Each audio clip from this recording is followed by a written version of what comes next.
Tollywood hero Raj Tarun మాజీ ప్రేయస్‌గా గుర్తింపు పొందిన లావణ్య మరోసారి వార్తల్లో నిలిచింది. ఈసారి మద్యం మత్తులో హల్చల్ చేస్తూ వివాదంలో చిక్కుకుంది.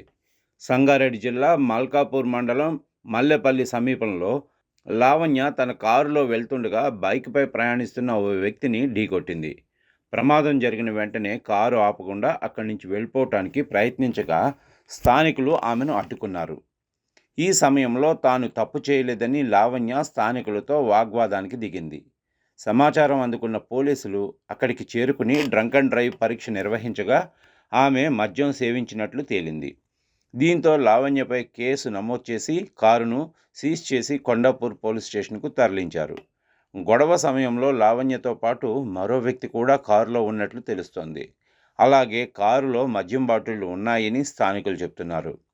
ఇది మొదటిసారి కాదు. 2 ఏళ్ల క్రితం కూడా లావణ్య, రాజ్ తరుణ్ వివాదంతో వార్తల్లో నిలిచింది.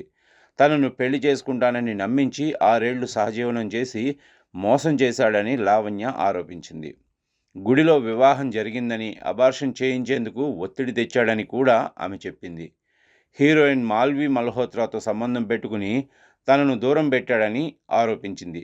అయితే ఈ ఆరోపణలను రాజ్ తరుణ్ ఖండిస్తూ అవన్నీ అసత్యమని స్పష్టం చేశాడు. కొంతకాలం ఈ వివాదం మీడియాలో హాట్ టాపిక్గా నిలిచింది. చివరకు లావణ్య క్షమాపణలు చెప్పడంతో ఆ వివాదం ముగిసింది.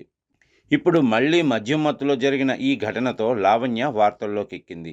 ఈ విషయంపై ఆమె ఎలా స్పందిస్తుందో చూడాలి.